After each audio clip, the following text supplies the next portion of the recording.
नमस्कार प्रिय दर्शकों, एक बार पुनः हमारा चैनल बुद्धा बेटा लाइजिंग में बहुत बहुत दिल से स्वागत है।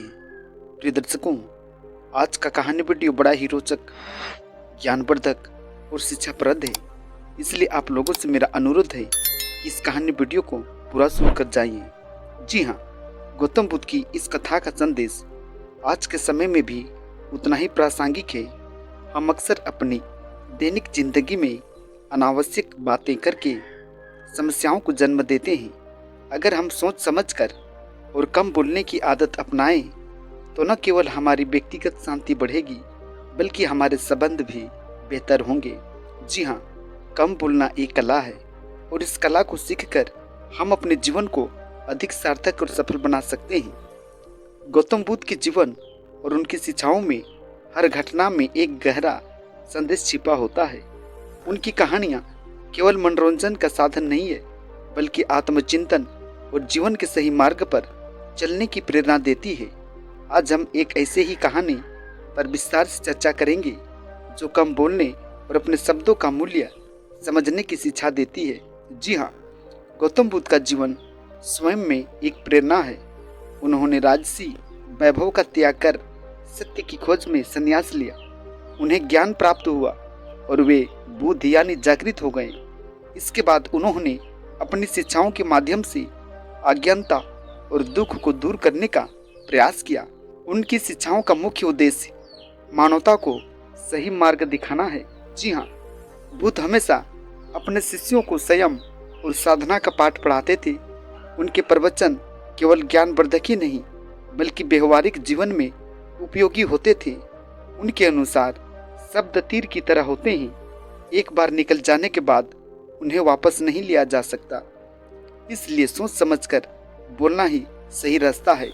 जी हाँ मित्रों, अधिक समय को ना लेते हुए सीधे कहानी की ओर बढ़ते हैं। एक बार की बात है, गौतम बुद्ध अपने शिष्यों के साथ एक गांव में भ्रमण कर रहे थे। वहाँ के लोग उनकी शिक्षाओं से प्रभावित थे, लेकिन हर गांव में कुछ लोग ऐसे भी होते थे जो किसी भी नए विचार या व्यक्ति का विरोध करते हैं। इस गांव में भी एक व्यक्ति था जो बुद्ध के प्रति शंका और नकारात्मकता से भरा हुआ था। उसने सोचा कि वह बुद्ध को गलत साबित करेगा और उनके प्रवचन में बाधा उत्पन्न करेगा। अगले दिन जब बुद्ध ने प्रवचन देना शुरू किया, वह व्यक्ति खड़ा हुआ और तीखे स्वर में बोला, हे तथागत, आप लोगों को यह सिखाते हैं कि शांति और संयम से जीना चाहिए, लेकिन क्या केवल शांति से रहने और कम बोलने से जीवन में सफलता मिल सकती है?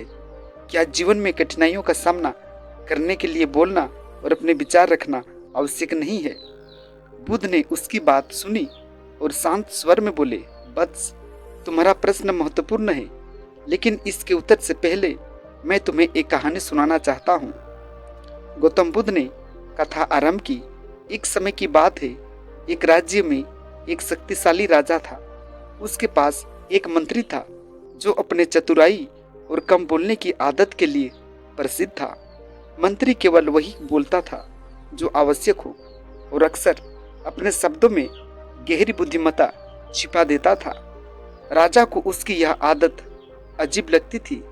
एक दिन राजा ने मंत्री से पूछा, तुम हमेशा इतने कम क्यों बोलते हो? क्या तुम्हें नहीं लगता कि अधिक बोलने से लोग तुम्हारे ज्ञान को अधिक समझ पाएंगे?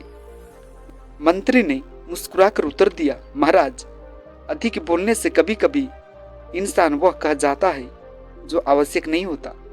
शब्द शक्तिशाली होते हैं और उनका सही उपयोग ही हमारी बुद्धिमत्ता को प्रकट करता है। अगर आप अनुमति दें तो मैं इस पर एक प्रयोग करना चाहूँगा। राजा ने सहमति दी। मंत्री ने कहा, महाराज, कल प्रातःकाल मैं दरबार में एक विचित्र घोषणा करूंगा।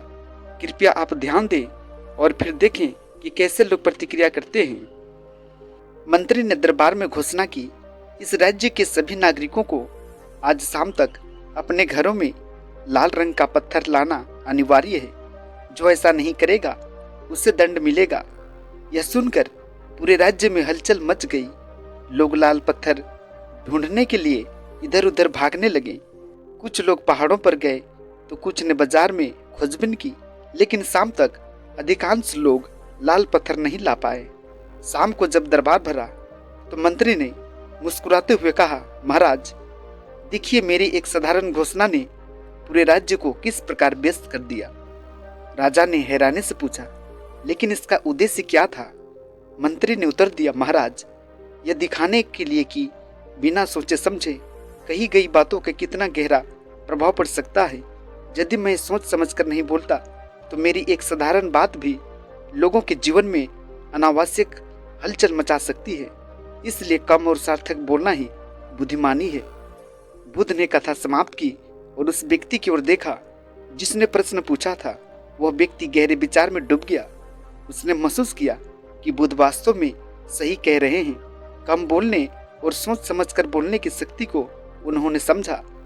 उसने बुद्ध से क्षमा मांगी और प्रण लिया कि वह भविष्य में अपने शब्दों का ध्यान रखेगा।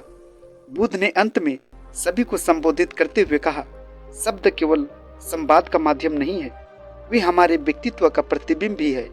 जो व्यक्ति अपने शब्दों का सही उपयोग करना जानता है वही सच्चा ज्ञानी है। हमें हमेशा याद रखना चाहिए कि कम बोलने से हम न केवल अपने विचारों को संयमित करते हैं बल्कि दूसरों के मन में भी अपने लिए सम्मान पैदा करते हैं। उन्होंने अपने शिष्यों को भी यह सिखाया कि ध्यान और आत्मनिरीक्षण के माध्यम से हम अपने विचारों और शब्दों का नियंत्रित कर सकते हैं कि कम बोलने की आदत आत्मनियंत्रण का संकेत है। शब्दों का सही चयन हमें अधिक प्रभावी और सम्मानजनक बनाता है। अनावश्यक बोलने से बचना चाहिए क्योंकि यह हमारे और दूसरों के जीवन में अशांति का कारण बन सकता है। सोच समझकर बोले गए शब्द लोगों के दिलों पर गहरी छाप छोड़ते हैं। ध्यान और आत्मचिंतन से अपने मन और वाणी को नियंत्रित करना संभव है। जी हाँ प्रिय दर्शकों, आज का छोटा सा प्यारा सा मोटिवेशनल कहानी वीडियो आप लोगों को कैसा लगा? मुझे उम्मीद है आप लोगों को जरूर पसंद आया होगा, आपके दिल को छूकर चली गई होगी। जी हाँ, वैसे दर्शक बंधु जो हमारे चैनल में तो आते हैं लेकिन हमारे चैनल को सब्सक्राइब नहीं करते हैं, वैसे दर्शक बंधुओं से मेरा प्रार्थना है जब भी हमारा कहानी वीडियो आप लोगों को पसंद लगे तो प्यारे बंधु हमारे चैनल को जरूर सब्सक्राइब करके जाइए, क्योंकि एक सब्सक्राइब हमारे जीवन में बड़ा महत्व रखती है। जी हाँ, आज का कहानी वीडियो में इतना ही। आप लोगों का बहुत बहुत धन्यवाद। नमस्कार।